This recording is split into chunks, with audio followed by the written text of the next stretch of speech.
Thank you, Monica. So before I start, I want to see, if I show of hands, how many of you would like to someday start a company?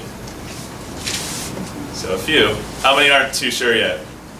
Okay, cool. Well, maybe there's a few people I can sway today to give it a shot at least. So I chose this this slide image because, in the early days of starting a company, more days than not, this is how it typically feels. Like you're just stepping on banana peels and falling on your face around every corner. So I thought this was a fitting image to kind of kick the presentation off, and I'll get to why that's actually a good thing in the early days, that you do slip and fall quite a bit.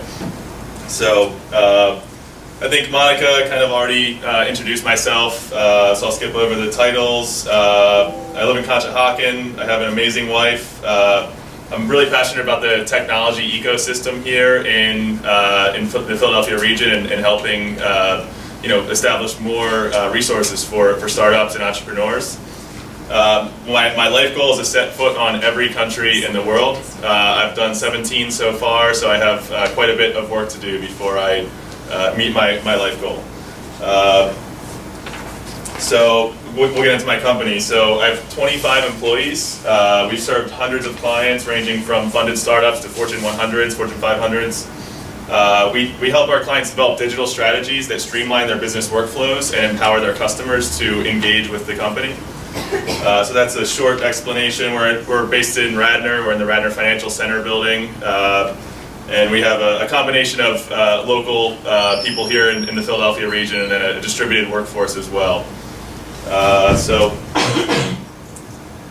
It started for me when I was 18. I had my first job in sales. I was actually doing door-to-door sales for Verizon Fios, literally banging on doors, trying to pitch people Fios. This was down in Tampa, Florida.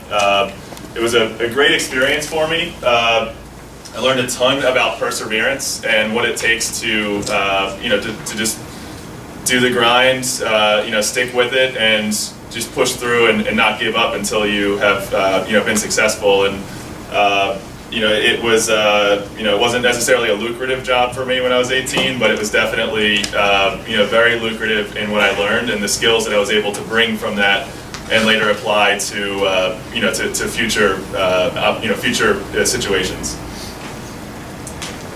So there was a pivotal moment working for that company. The whole company had a conference in Florida, and the CEO was speaking to address the whole company, and and talk to everybody, all the employees, kind of get everybody all riled up.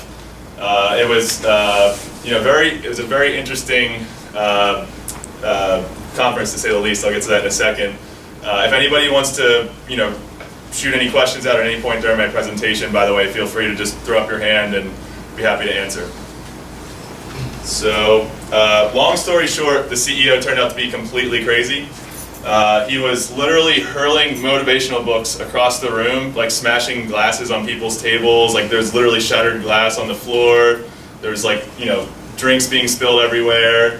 Then he gets up on stage and starts ranting incoherently about how he spends $100,000 a month on his landscaping at his house, and how we can do that too if we just sell hard enough. And it was definitely a very odd experience, but it was what motivated me to take the next step and quit. So I left. He actually motivated me so well that I decided that I was going to build my own company rather than work for his. So I actually had a friend down in Florida when I was living down there that had, he'd been a serial entrepreneur. He started several companies in his career. He's been very successful, and around the same time I saw that conference for that previous company I was working for, he kind of was nudging me saying, hey man, you have all the skills to do this. You shouldn't be working for this company. You can do much better. Why don't you kind of put together a business plan, a business strategy, and just go out and do it on your own. So, that he had that talk with me. I think less than a week later, I went and saw that conference with that crazy guy I was working for, and ended up just next week just making the leap. I went in and quit, and went off on my own. So it was, it was. I quickly realized that there's no real defined path when you start a company. It's not like it's not like going to a job and getting trained. They're going to show you, what the procedures are. Everything's documented. You have policies. Starting a business is absolutely not like that. For the sake of metaphors, I'm kind of attributing it to maybe opening up an IKEA box and looking at all these panels and screws and pieces of cardboard and having no idea what to do first. You're just looking at this mess and saying, where do I get started? So, I personally got started. I wrote contracts. I defined who our customers were going to be, how we were going to reach them. Actually, I think I'm getting ahead of myself. There we go. So having a plan. Who will our customers be? How will we reach them?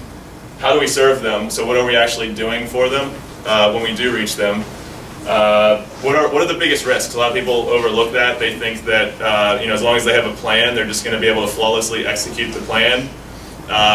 Really identifying what your potential risks are throughout the entire process is key, because then when you see the risk present itself, you've already kind of thought about it in the past, and you know that you have to adjust your plan somehow to account for the risk. So, identifying risks early on is really important. Also, core values. In the early days, the core values are what do you personally, hold yourself to. But when you start hiring employees, you need to get those employees on your on your principles, your guiding values, and having a defined set of core values and a core focus for your organization is absolutely critical to be able to get buy-in from your employees to work towards the same mission. Actually, a great metaphor I heard, and I should have totally looked up the math on this before I came in, but the sun puts out how many kilowatts, I don't know, whatever it is, megawatts, whatever, of energy every single day or every single second. And if you go outside and stand in front of the sun for an hour, the worst thing that you'll get is some sunburn. But if you take a single watt laser beam and point it at a piece of metal, it'll literally melt the metal. Just a single watt laser beam versus this huge sun. So the sun's just blasting energy in every direction.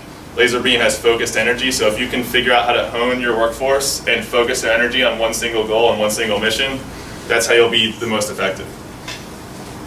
Also, really important is a 1 to 2 year goal. Most people get tied up in like these big, huge, 5 and 10 year goals where they're going to have a big mansion and multiple offices and a private jet. But when you push out that far with a company, especially in this market, this day and age with technology and how fast things move, you're basically just like guessing and kind of just taking your wildest dreams and putting them on paper. So if you want to do that, it's great. It's like something that kind of, if your 10-year goal is something that personally motivates you, great, write it down and think about it. But if you try to put actual actionable steps to get there, you'll find that it's just way too big and way too grandiose to actually work towards.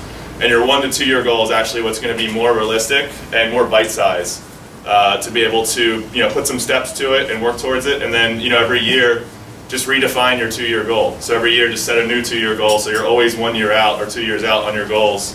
And but they're like goals that are achievable. So you can actually figure out, you can break them down and work towards them.